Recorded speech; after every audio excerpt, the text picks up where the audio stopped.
Pagbasa mula sa aklat ni Propeta Isaías. Ito ang sinasabi ng Panginoon, ikaw ay sumigaw ng ubos lakas, ang sala ng bayan ko sa kanila'y ihayag, sinasamba ako, kunway hinahanap, sinusundan-sundan. Parang natutuwang ang kalooban ko'y kanilang malaman, ibig palabasin na ang gawain nila ay matuwid at di lumilihis sa mga tuntuning aking ibinigay. Wari natutuwang sa aki sumamba at ang hinihingi hatol na matuwid. Ang tanong ng mga tao, bakit ang pag-aayuno natin di pansin ng Panginoon? Nagugutom lang tayo ngunit walang kabuluhan, ang sagot ng Panginoon. Pansariling kapakanan pa rin ang pangunang layunin sa pag-aayuno habang ang nag-aayuno'y patuloy na inaapi ang mahihirap. Ang pag-aayuno ninyo'y humahantong lamang sa alitan hanggang kayo-kayo'y nag-aaway-away. Kung ang pag-aayunong ginagawa ninyo ay gayon din lamang, ang inyong pagtawag ay ditiyak na hindi ko pakikinggan. Sa inyong pag-aayuno, pinahihirapan ninyo ang inyong sarili. Yumuyuko kayong parang damong hinihipan ng hangin. Nagdaramit kayo ng sako at nahihiga sa abo. Pag-aayuno na ba iyan? Akala ba ninyo'y nasisihan ako riyan? Ito ang gusto kong gawin ninyo. Tigilan na ninyo ang pang-aalipin. Sa halip ay pairalin ang katarungan. Ang mga api palayain ninyo at tulungan. Ang mga nagugutom ay inyong pakanin. Patuluyin sa inyong tahanan ang walang tirahan. Yaong mga tao na halos hubad na ay inyong paramtan. Ang inyong pagtulong sa mga kasama ay huwag tatalagdan. At kung magkagayon, matutulad kayo sa bukang liwayway. Hindi maglalaot gagaling ang inyong sugat sa katawan. Ako'y laging sa inyo. Ililigtas kayo at iingatan kahit saang lugar. Sa araw na iyon, diringgin ng Panginoon ang dalangin ninyo. Pag kayo'y tumawag, ako'y tutugon agad. Ang salita ng Diyos.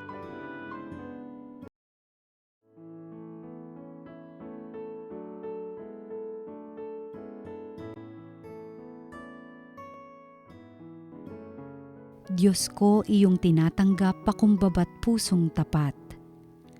Ako'y kaawaan o mahal kong Diyos, sang-ayon sa iyong kagandahang loob, mga kasalanan ko'y iyong pawiin, ayon din sa iyong pag-ibig sa akin, hugasan mo sana ang aking karumhan, dalisayin mo ang aking kasalanan.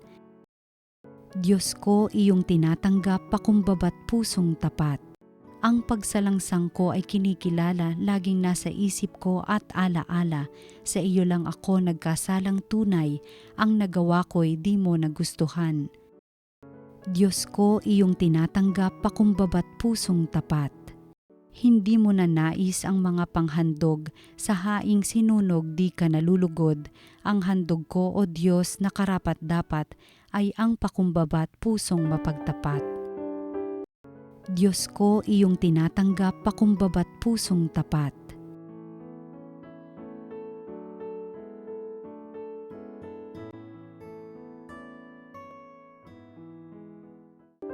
Ang mabuting balita ng Panginoon ayon kay San Mateo. Noong panahong iyon, lumapit kay Jesus ang mga alagad ni Juan Bautista at ang wika, "Malimit kaming mag-ayuno, gayon din ang mga Pariseyo. Bakit po hindi nag-aayuno ang inyong mga alagad?" Sumagot siya, "Maaari bang magdalamhati ang mga panauhin sa kasalan habang kasama nila ang lalaking ikinasal? Kapag wala na siya, saka pa lamang sila mag-aayuno." Ang mabuting balita ng Panginoon. Pinupuri ka namin, Panginoong Hesukristo. Magandang araw po mga ginigiliw naming taga-subaybay. Tayo po ngayon ay nasa unang Biyernes sa buwan ng Marso at mga kapatid, ngayon po ang Biyernes pagkatapos ng Miyerkules ng Abo o Ash Wednesday. Tayo po ay pumasok na sa panahon ng tinatawag nating Kwaresma. Nag-iba na po ang kulay ng ating kalendaryo, kulay violet. ito po ay kulay ng pagsisisi, pagtitika, no? Dahil ito po ang kulay ng Kwaresma. Nung Ash Wednesday, sinimulan po natin talaga naman napuno muli ang mga simbahan at sa iba't ibang mga opisina rin, nagkaroon tayo ng misa sa iba't ibang lugar. At alam po ninyo, isa yan sa mga himala sa himala ng Diyos talaga. Pag pumapasok ang mga araw o ang panahon kagaya nito, talagang kapansin-pansin din naman po, no? Na talagang maraming mga kapatid nating Kristiyano Katoliko ang pumapasok muli sa simbahan, nagsisimba muli. Kaya nga po, ang paalala ko noon, nung nag-Ash Wednesday, siguraduhin po natin na nagsimba tayo, hindi lang tayo nagpalagay ng abo. Hindi lang po tayo dumaan at hinahabol natin yung lagayan ng abo, yung pagmagpapahid na ng abo. Kaya tuloy yung iba hindi alam kung anong bahagi na. Pumipila na pumipila. Nilalabas yung dila, lagayan ng abo. Akala ko munyon pa. Naku, muntik na malagyan ng abo ang dila. Pero kaya nga, ang sinasabi po dito, hindi lang tayo doon sa ritual. Hindi lang doon sa pagpapahid ng abo. Kundi yung pagsisimba natin sa simula ng Kwaresma. Sa unang araw ng Kwaresma. At tayo po ngayon ay nasa unang Biyernes na sa panahon ng Kwaresma. At tandaan po natin, mayroong 3 haligi ang ating panahon ng Kwaresma. May 3 bagay, 3 biyaya ang panahon ng Kwaresma. 3 bagay na dapat po nating tutukan at bigyan ng pansin sa gagawin nating pagdiriwang ng Kwaresma. Ang pagdarasal, ang pag-aayuno, at ang pagbibigay. Prayer, fasting, and almsgiving.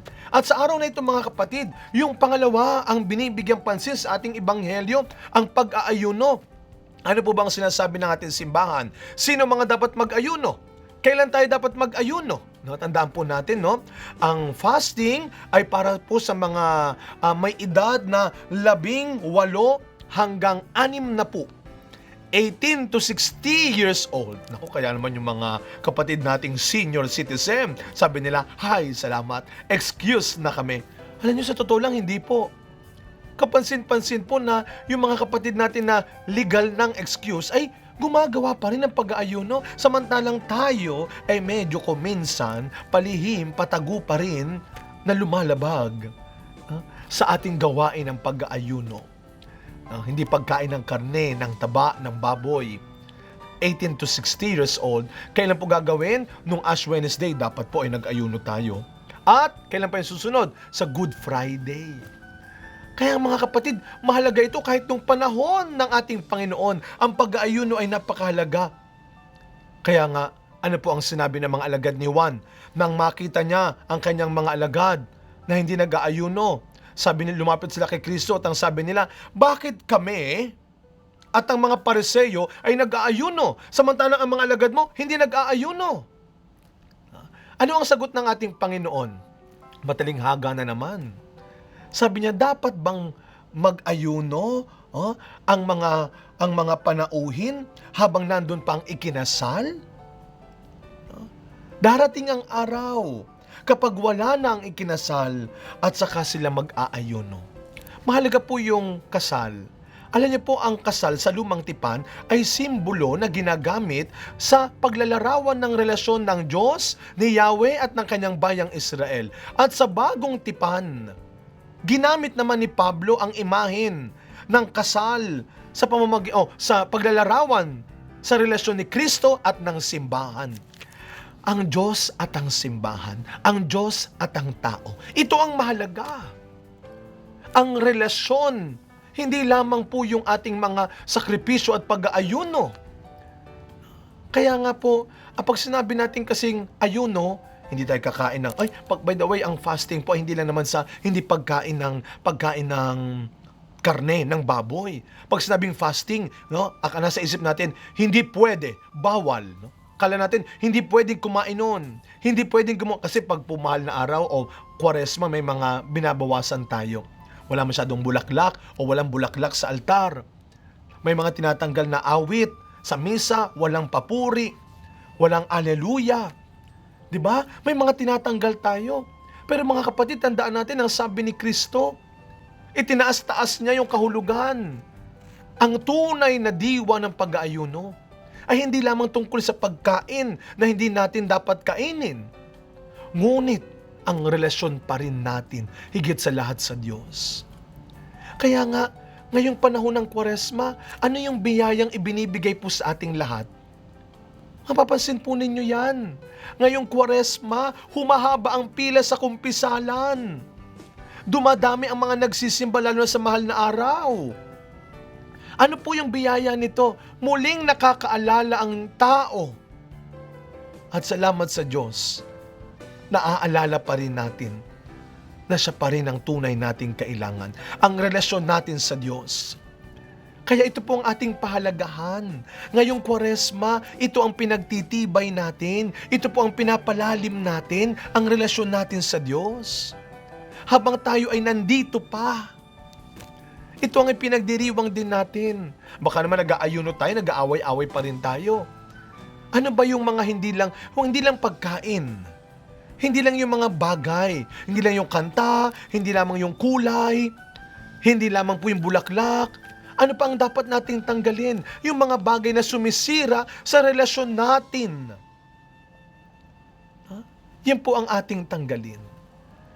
Yan po ang ating itigil na.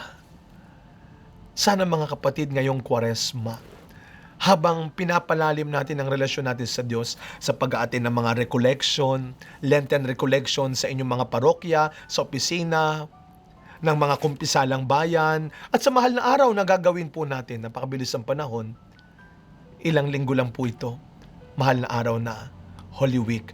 Pero sana mga kapatid, ngayong Kwaresma, kagaya po ng imahe na binigay ni Kristo, habang kasama pa natin ang mga taong nasa atin pa. Tingnan natin, pag sinabi mag-ayuno, may mga hindi tayo gagawin. Tignan natin, ano ba yung mga hindi na natin dapat gawin pa para hindi masira ang ating pagsasama, para hindi masira ang ating mga relasyon. At higit sa lahat, ngayong Kwaresma, muli nating pagtibayin ang relasyon natin sa Diyos. Kung nung nagdaang taon, kung nung mga nagdaang buwan, kung mga nagdaang linggo, medyo naiiwan ng Diyos sa mga inuuna natin. Nawawala ang Diyos sa mga hinahangad natin. Ngayong Kwaresma, kagaya po ng isang relasyon ng mag-asawa, panibaguhin natin, or let us renew our love for God, our commitment to God. Nawa, ang Kwaresmang ito ay tunay na maging makabuluhan at tunay na maging mabunga sa pamamagitan ng ating mga gagawin.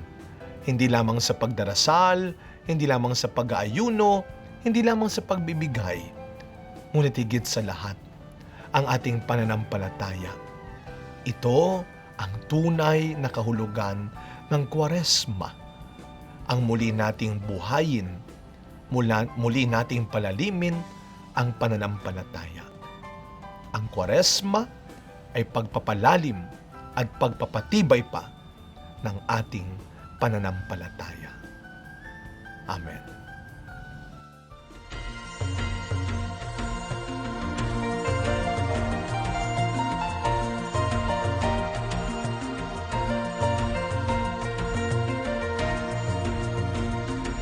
Did you know what the baby Jesus saw when he opened his eyes for the first time? I know that it was some loving eyes, but I wish they were mine.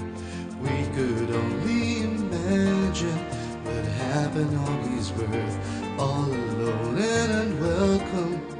He came to this earth, a quiet night in a cold manger, all alone and unwelcome in his own, just another stranger.